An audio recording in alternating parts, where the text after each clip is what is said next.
Hi പ്രിയമുള്ള സുഹൃത്തുക്കളെ, നമ്മുടെ നാട്ടില് എന്തെല്ലാം വിചിത്രമായ വാർത്തകൾക്കാണ് നമ്മൾ സാക്ഷിയാകുന്നത്. ഇപ്പോ ഒരു സിനിമാ നടി 2 തവണയിലേറെ ബാത്റൂമിൽ പോയാൽ അത് വാർത്തയാകുന്ന കാലഘട്ടം. ഒരു സിനിമാ നടി ഡിവോഴ്സി ആയാൽ ചർച്ച, വാർത്ത. അവരുടെ ഭർത്താവുമായി പിന്നീട് കണ്ടാൽ അതൊരു വാർത്ത. വീണ്ടും അവർ പരസ്പരം ഒത്തുചേരാൻ നിൽക്കുന്നു, വാർത്ത. അവർ ഗർഭിണിയായി, വാർത്ത.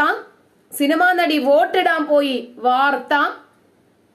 തുടങ്ങി ഒട്ടനവധി കാര്യങ്ങൾ വാർത്താ മാധ്യമങ്ങളിൽ വൈറലാകുന്ന ഈ കാലഘട്ടത്തിൽ ഒരു അന്തിചാനലുകളും ചർച്ചയാക്കാതെ പോയ ഒരു മരണത്തെക്കുറിച്ച്, ഒരു കൊലപാതകത്തെക്കുറിച്ച്, ഒരു ആത്മഹത്യയെക്കുറിച്ചൊക്കെയാണ് എനിക്കിന്ന് നിങ്ങളുമായി പങ്കുവയ്ക്കാനുള്ളത്. ഇന്നലെ ജനുവരി 25 എൻ്റെ പിതാവും ഞങ്ങളെ വിട്ടു പോയ ദിവസമാണ്. 25-ാം തീയതി മരിച്ചു. ഒരു ജനുവരി 25-ന് 26-ാം തീയതി ആയിരുന്നു സംസ്കാരം. അതുകൊണ്ട് ആ അനാഥത്വത്തിന്റെ ഒരുപാട് കയ്പുനീര് കുടിച്ചു വളർന്ന ആളാണ് ഞാൻ. മാതാവിന്റെയും പിതാവിന്റെയും ഒരുപാട് അകൽച്ചകള്, ഒറ്റപ്പെടലുകള് ഒക്കെ അനുഭവിച്ചു വളർന്ന ആളാണ് ഞാൻ. അത് കഴിഞ്ഞിട്ടാണ് ദീർഘനാള് എൻ്റെ ഉമ്മ എൻ്റെ കൂടെ ഉണ്ടായിരുന്നു. ഇപ്പോ സാന്ദർഭികവശാൽ സാഹചര്യങ്ങളുടെ സമ്മർദ്ദം മൂലമാകാം ഇപ്പോൾ എൻ്റെ കൂടെ ഇല്ല. അപ്പോ ആ ഒരു വിഷമത്തിലായിരുന്നു ഇന്നലെ. അങ്ങനെ ഇരിക്കുമ്പോഴാണ് ഈ വാർത്ത കൂടി കണ്ടത്. അക്ഷരാർത്ഥത്തില് ഒരുപാട് പ്രയാസമുണ്ടായി. ഈ വാർത്ത ഞാൻ ഒരുപാട് പത്രങ്ങളിലും ചാനലുകളിലും ഒക്കെ നോക്കിയെങ്കിലും ഒരു പത്രത്തിന്റെ ഒരു കോണിൽ മാത്രമാണ് എനിക്ക് ആ വാർത്തയൊന്ന് കാണാൻ സാധിച്ചത്. വിഷമമുണ്ട്, ഒരുപാട് പ്രയാസമുണ്ട്. പക്ഷേ നിറഞ്ഞു നിന്ന മറ്റൊരു വാർത്തയുണ്ടായിരുന്നു. എന്റെ വേഷമാണോ നിങ്ങളുടെ പ്രശ്നം? ഒരു പോലീസ് ഉദ്യോഗസ്ഥനുമായി ഒരു മുസ്ലിം സ്ത്രീ പർദ്ദ കാണിച്ചിട്ട് ഇതാണോ നിങ്ങളുടെ പ്രശ്നം? അത് മിക്ക ചാനലുകളും, മീഡിയ വൺ പോലെയുള്ള ചാനലുകളൊക്കെ വല്ലാതെ പൊലിപ്പിച്ചു കൊടുത്തിട്ടുണ്ട്. അതൊക്കെയാണല്ലോ ഇന്ന് ജനങ്ങൾ അറിയേണ്ടത്. കാരണം എല്ലാ കാര്യത്തിലും വർഗീയതയും മതവും വേഷവും മതവിദ്വേഷവും ഒക്കെ കുത്തി നിറച്ചാൽ മാത്രമേ സമൂഹത്തിൽ നമുക്കൊന്ന് പിടിച്ചു നിൽക്കാൻ പറ്റൂ. നമ്മുടെ മുന്നിലേക്ക് മൈക്കും കൊണ്ട് ആൾക്കാർ ഇങ്ങനെ വരണമെങ്കിൽ അങ്ങനെയൊക്കെ ചെയ്താൽ തന്നെ വരൂ. അതുകൊണ്ടായിരിക്കും. ഓക്കെ, അതവരുടെ കാര്യം. അപ്പൊ ആ ചർച്ചകൾക്കൊക്കെ ഇടയിൽ ആരും ശ്രദ്ധിക്കാതെ പോയ ഒരു വാർത്ത. ആലപ്പുഴ ജില്ലയിലെ കുട്ടനാടാണ് സംഭവം നടക്കുന്നത്. 80 വയസ്സുള്ള ഒരു പിതാവ് 6 മക്കൾക്ക് ജന്മം നൽകി. 6 വിഷവിത്തുകളായിരുന്നു താൻ പാകിയതെന്ന് അദ്ദേഹം മനസ്സിലാക്കിയത് ഈ 80-ന്റെ ദശകങ്ങളിലായിരിക്കണം, 80-ന്റെ സമീപത്തിലായിരിക്കണം. കിടപ്പ് രോഗിയായ ഭാര്യയുണ്ട്, 75 വയസ്സ്. ഭാര്യയ്ക്ക് വിഷം നൽകാൻ ഈ 80 വയസ്സുകാരനായ പിതാവ് തീരുമാനിച്ച മാനസിക സംഘർഷാവസ്ഥ, അദ്ദേഹം കടന്നുപോയ, അദ്ദേഹത്തിന്റെ മനസ്സിന്റെ വ്യാപാരങ്ങളിലേക്ക് വന്ന ഒരുപാട് ചിന്തകൾ, സങ്കീർണതകൾ, ആകുലതകൾ, ആവലാതികൾ എത്രമാത്രം ഉണ്ടാകും എന്ന് ഞാൻ മനസ്സിലാക്കും. ഒരു മനുഷ്യനെന്ന നിലയിൽ ചങ്ക് പൊട്ടിപ്പോയ ഒരു വാർത്തയായിരുന്നു അത്. കാരണം ആ ഭാര്യയും ഭർത്താവും ഇരിക്കുന്ന നല്ലൊരു ചിത്രമുണ്ട് പത്രത്തില്. അപ്പൊ ആ ചിത്രം കാണുമ്പോൾ തന്നെ മനസ്സിലാകും അവര് രണ്ടുപേരും പരസ്പരമുള്ള ഐക്യം എന്താണ് എന്ന്. അങ്ങനെ ഭാര്യയ്ക്ക് വിഷം കൊടുക്കാൻ ഇദ്ദേഹം തീരുമാനിക്കുന്നു. ഒരു വേള ഭാര്യ മരിച്ചില്ലെങ്കിലോ അദ്ദേഹം ആ സങ്കീർണതകളിലൂടെയും ആ ചിന്തകളിലൂടെയും കടന്നുപോയിട്ടുണ്ടാകും. ഈ 80 വയസ്സുകാരൻ തന്റെ വീടിന്റെ മുമ്പിലുള്ള മരത്തില് കയറുകെട്ടി ആത്മഹത്യ ചെയ്യാനുള്ള തീരുമാനമെടുക്കുമ്പോൾ അദ്ദേഹം ഏറെ വേദനിച്ചിട്ടുണ്ടാകണം. ലോകത്തുള്ള ഏറ്റവും വലിയ വേദന ഒറ്റപ്പെടലും വേർപാടുമാണ് എന്ന് നമുക്ക് മനസ്സിലാക്കി തരുന്ന ഒരു വാർത്ത കൂടിയാണത്. പക്ഷെ ഇതൊന്നും നമ്മുടെ നാട്ടിൽ വാർത്തയല്ല, ഇതൊന്നും ലോകം അറിയേണ്ടുന്ന കാര്യമേ അല്ല.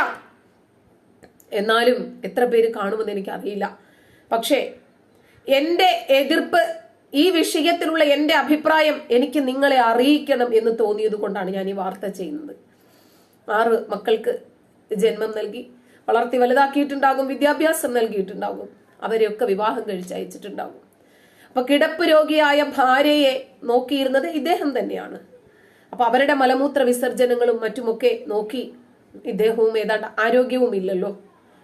അപ്പോ അതിലേറെ എന്നെ വേദനിപ്പിച്ച മറ്റൊരു കാര്യം, അവർ ദാരിദ്ര്യത്തിന്റെ പടുകുഴിയിലായിരുന്നത്രേ. മക്കളൊക്കെ വിദേശത്തായിരിക്കണം. അപ്പോ കഴിക്കാനും കുടിക്കാനും ഒന്നുമില്ല, പട്ടിണി കിടന്ന് മരിക്കുന്നതിനേക്കാൾ നല്ലത് ആത്മാഭിമാനം പണയം വെക്കാതെ മരണപ്പെടാം എന്ന് ഒരുപക്ഷെ അവർ രണ്ടുപേരും ഒരുമിച്ച് തീരുമാനിച്ചിട്ടുണ്ടാകും.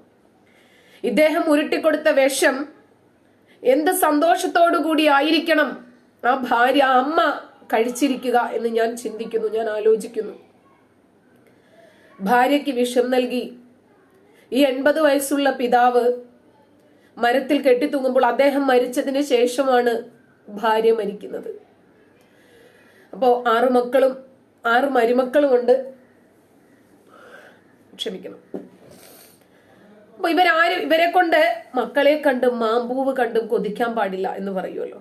അപ്പോ ഇനി എനിക്ക് ചോദിക്കാനുള്ളത് ഈ വാർത്ത കാണുന്ന അയൽക്കാരോടാണ്. നിങ്ങൾ മനുഷ്യരല്ലേ?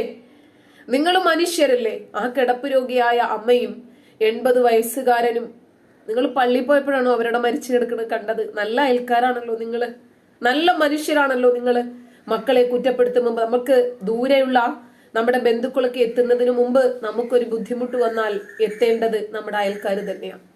നല്ല അയൽക്കാരാണല്ലോ. ആർക്കെങ്കിലും ഒക്കെ ഇതുപോലെയുള്ള അയൽക്കാരെ കിട്ടാൻ അവർ തപസ്സിരിക്കുമായിരിക്കും. അപ്പോ ഈ മക്കള് നാളെ ഈ മക്കൾക്ക് വരില്ലേ ഈ ബുദ്ധിമുട്ടുകളൊന്നും? വരില്ലേ? എനിക്കിത് പറയാൻ 100ൽ 100 തവണ യോഗ്യതയുള്ളത് കൊണ്ട് തന്നെയാണ് അത് പറയുന്നത് എന്ന് കൂട്ടിക്കോളൂ. എന്ത് തന്നെയായിരുന്നാലും ഒരുപാട് വിഷമമുണ്ടാക്കിയ ഒരു വാർത്തയാണ്. മക്കൾ ഇനിയും അദ്ദേഹത്തിന് വേണ്ടി, ഈ മാതാപിതാക്കൾക്ക് വേണ്ടി നാട്ടുകാർ കൂണ് കൊടുത്തത് കൊണ്ടോ, നാട്ടുകാർക്ക് ഇനിയും സ്വർണത്തിന്റെ ഗോപുരം ഉണ്ടാക്കി കൊടുത്തത് കൊണ്ടോ കാര്യമില്ല. അതുപോലെ പാർട്ടിക്കാര്, ആ നാട്ടിലുള്ള പല വലിയ വലിയ നേതാക്കളും ആ ശവത്തിന്റെ മുകളിൽ കൊണ്ടുവന്ന് റീത്ത് വെച്ചത് കൊണ്ട് കാര്യമില്ല. ജീവിച്ചിരുന്നപ്പോൾ ഒരല്പം കഞ്ഞിയോ കഞ്ഞിവെള്ളമോ കൊടുക്കാൻ സാധിക്കാത്ത നിങ്ങളുടെ റീത്ത് ആർക്കു വേണം? ആർക്കു വേണം? ഒന്നും പറയാൻ തോന്നുന്നില്ല. നന്ദി. ആ മക്കളോട്, നിങ്ങൾക്ക് ജന്മം നൽകിയ മാതാപിതാക്കള് മരിക്കാൻ പോയപ്പോൾ പോലും നിങ്ങളുടെ അഭിമാനത്തിന് അവർ ക്ഷതമേൽപ്പിച്ചിട്ടില്ല. ഈ മക്കളെ അവര് കുറ്റപ്പെടുത്തിയിട്ടില്ല. മക്കളുടെ സന്തോഷവും സമാധാനവും സംതൃപ്തിയും മാത്രം ആഗ്രഹിച്ച ആ മാതാപിതാക്കൾക്ക് നിങ്ങൾ ജനിച്ചു പോയല്ലോ എന്നോർത്ത് ഒരു പക്ഷേ ആ മാതാപിതാക്കൾ മനസ്സിൽ വിലപിച്ചിട്ടുണ്ടാകും. സമൂഹം ഒരിക്കലും എൻ്റെ മക്കളെ കല്ലെറിയരുത് എന്ന് അവരും ആഗ്രഹിച്ചിട്ടുണ്ടാകണം. പക്ഷേ അതിൻ്റെ 100ൽ 1 കരുതലെങ്കിലും ആ മാതാപിതാക്കളോട് മക്കളെ നിങ്ങൾക്കും ആകാമായിരുന്നു. ഞാൻ ഈ പറയുന്നത് അവരോട് മാത്രമല്ല, ഇതുപോലെ മാതാപിതാക്കളുള്ള ഒരുപാട് മക്കളാണ് നമ്മളൊക്കെ. മരിക്കാൻ കാത്തു നിൽക്കേണ്ട കാര്യമുണ്ടോ? നന്ദി.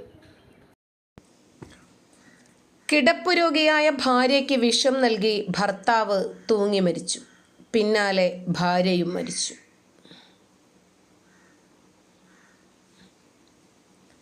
അവർ എന്ത് സന്തുഷ്ടരായിരുന്നു, എന്ത് സന്തോഷത്തോടെയും ഐക്യത്തോടെയുമാണ് അവർ ജീവിച്ചിരുന്നത് എന്ന് ഈ ചിത്രം പറയും. വാർത്ത വിശദമായിട്ട് നോക്കാം. കുട്ടനാട്. കിടപ്പുരോഗിയായ ഭാര്യയ്ക്ക് വിഷം കൊടുത്തതിന് ശേഷം ഭർത്താവ് വീട്ടുമുറ്റത്തെ മാവിൽ തൂങ്ങി മരിച്ചു. പിന്നീട് ഭാര്യയും മരിച്ചു. കൈനക്കരി പഞ്ചായത്ത് 10ാം വാർഡ് തോട്ടുവാത്തല നടുവിലേക്കളം വീട്ടിൽ PT ജോസ് അപ്പച്ചൻ 80 വയസ്സാണ്. ഭാര്യ ലീലാമ്മയ്ക്ക് 75 വയസ്സ് വിഷം കൊടുത്ത ശേഷം തൂങ്ങി മരിച്ചത്. പള്ളിയിലേക്ക് പോയ അയൽവാസികളാണ് ജോസ് തൂങ്ങി നിൽക്കുന്നത് കണ്ടത്. വീടിനകത്ത് പരിശോധിച്ചപ്പോൾ വിഷം ഉള്ളിൽ ചെന്നു മരിച്ച നിലയിൽ ലീലാമ്മയെയും കണ്ടെത്തി. ലീലാമ്മ ദീർഘനാളായി കിടപ്പ് രോഗിയാണ്. ജോസും ചികിത്സയിലാണ്. രോഗബാധിതരായതിനെ തുടർന്ന് നാട്ടുകാരുമായി ഇവരധികം സമ്പർക്കം പുലർത്തിയിരുന്നില്ലെന്ന് പോലീസ് പറഞ്ഞു. 6 മക്കളുണ്ടെങ്കിലും ഇടയ്ക്കു വന്നു പോകുന്നതല്ലാതെ ഇവരുമായി അധികം ബന്ധം പുലർത്താറില്ല എന്ന് പോലീസ് പറഞ്ഞു. വീട്ടിൽ നിന്ന് ആത്മഹത്യാക്കുറിപ്പ് കണ്ടെത്തി. വാർദ്ധക്യത്തിൻ്റെ ഒറ്റപ്പെടലാണ് ജീവനൊടുക്കാൻ കാരണമെന്ന് അതിൽ പറയുന്നു.